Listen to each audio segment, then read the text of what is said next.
Alright, so iPhone 11.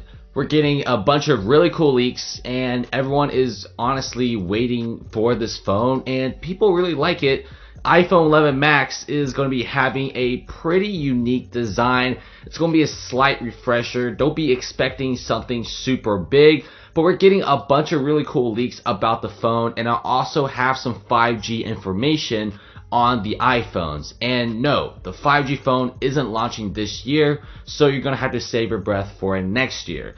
But right now we're getting a bunch of new features and also design changes on the iPhone 11 Max, and these leaks are pretty official in my opinion, because usually case leaks is what I have here are really important. Big companies out there, especially case companies, usually receive schematics from iPhones before the few months of the launch date. It's pretty cool, and case leaks, especially at this time of year, are the most important leak of all. So right now, various leaks and renders have offered us close looks at the forthcoming iPhone 11 and the iPhone 11 Max, but right now, famous case maker Elixir claims to offer a new detailed look at the iPhone 11 Max, including the new camera bump on the very back, a redesigned mute switch, and a lot more. So the case images from Elixir, which from courtesy of UK retailer Mobile Fun, shows the iPhone 11 Max in gold.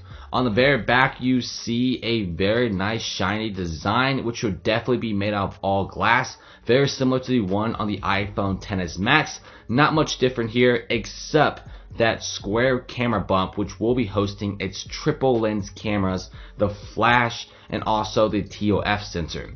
Apple is also said to be using a brand new glass back design for the iPhone 11. Looks the same, but it's definitely going to be a lot taller, and that it will be made up of one single piece of glass covering the triple lens camera bump as well, which is pretty unique. And also, if you drop it, you're totally screwed, because that crack might actually reach to the cameras.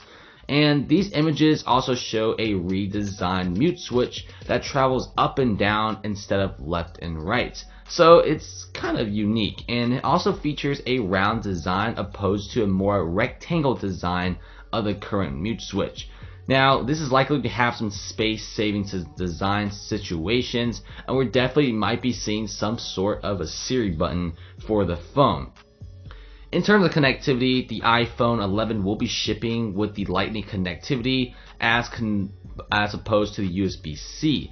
It's possible that Apple may include a Lightning to USB-C cable in the box alongside with an 18 watts wall adapter, which is way more powerful than the current one, because seriously, like the current charging speeds of like my iPhone 10 is so slow. Like it charges to 20 when like my Samsung Galaxy S10 charges to like 50 or 70. And images are pretty cool, and that little notch on the top front panel is a lot smaller than before. Now, this is something I never expected, but Apple may have found a way to decrease the size of the Face ID sensors and make the notch very, very small. Now, if they don't, well, everyone could be sick of the same design for 3 consecutive generations. Apple doesn't want that, so they're changing things up by a little bit, and it does look pretty cool. It does increase the screen spotting ratio, and the notch doesn't look as protruding as before. And you can also flex on your friends that you have the latest iPhone 11 Max, and they were like, how would I know? Show them the back and show them the front, and they'll believe you. So right now, if you want to buy some iPhone 11 cases, just head over to Elixir's site. You could pretty much get like screen protectors and stuff. It's pretty unique, and if you really want to get a concept smartphone case, feel free to go there. Elixir actually has one of the best track records for these types of leaked smartphones, so I totally trust them, and they're really, really nice. So feature wise, the front panel is definitely going to be OLED. Combined with the dark mode of the iOS 13, you will be getting incredible amounts of battery life. Now, one of the main things about this new design is it's pretty breakable, especially how on the very back you get a totally glass finish there's only one single piece of glass, so if you drop it, you're gonna like screw up your whole entire phone and maybe even the camera lenses, especially how big those camera lenses are. A scratch or a little cut is definitely going to affect your overall camera experience, especially if you get one on the main cameras. But of course, overall design is very nice. You don't get any sort of curved display like you get on the Samsung Galaxy S10, but of course the sides are nicely rounded. The design is really beautiful, and I really love that display. Absolutely gorgeous, but it's most likely sticking with the same OLED panel as the previous iPhone 11.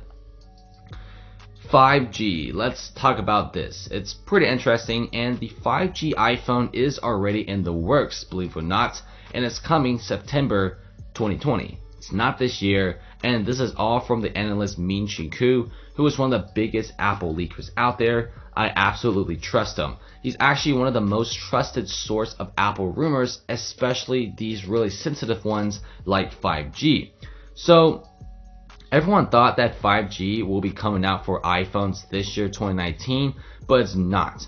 Now, if you don't know Apple's behavior, this is how they usually function. So when something brand new comes out, for example, a foldable smartphone, they're not going to immediately come out with their own. They're going to wait, they're going to see the flaws and what needs to be changed, and then they launch a product that is very superior and they don't really have a lot of problems. If you look at all of Apple's launches, like the wireless earbuds, the connectivity and the battery life is absolutely incredible. They've waited just to see what other companies are doing, and then they come out with a better one.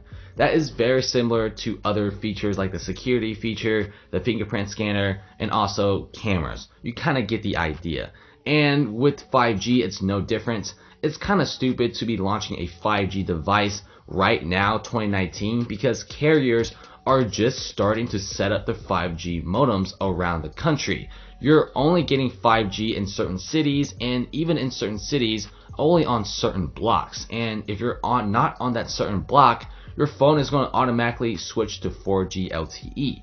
So this is the main reason why Apple is holding off the 5G iPhone till 2020, but also Apple chose to go with Qualcomm, forcing Intel to close up its 5G modem shop. That came at a huge cost.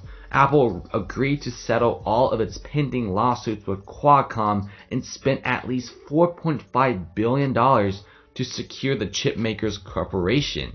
So it's kind of scary. And those two main things are pretty much holding the iPhone 5G off until next year. And next year we're definitely going to be seeing a brand new, fresh looking design.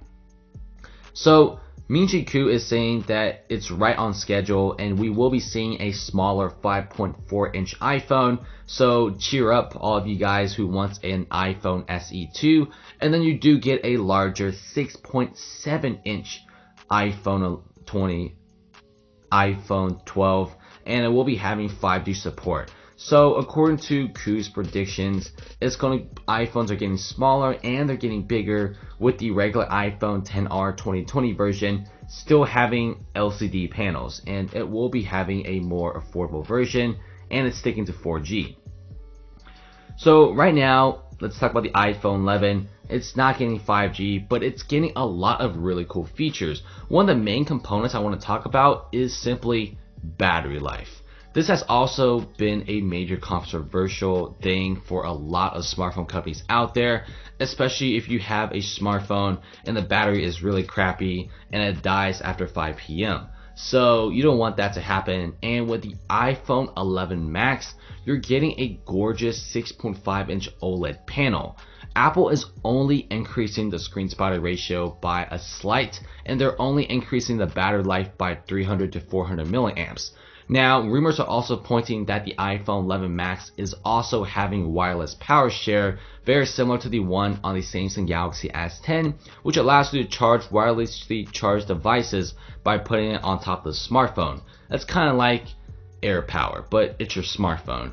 And with that draining a bunch of your battery, Apple has found that iOS 13 saves a good amount of battery, adding about 2 hours extra to your phone. You also do get a much more efficient A series chip, the A13, All of these are definitely going to be making this giant screen smartphone one of the best performing battery smartphones of 2019.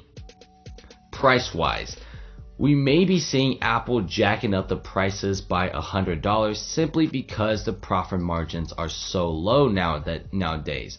Apple likes to keep the profit margins in the low 60s, which is pretty good, and they're definitely going to be making the smartphone more expensive. What I predict is iPhone 11 has a starting price of $1,100, iPhone 11 Max $1,300, and the iPhone XR 2, which will be starting prices at $849. So anyway, thanks for watching. Comment below. How do you feel about iPhones right now? And would you be getting an iPhone this year?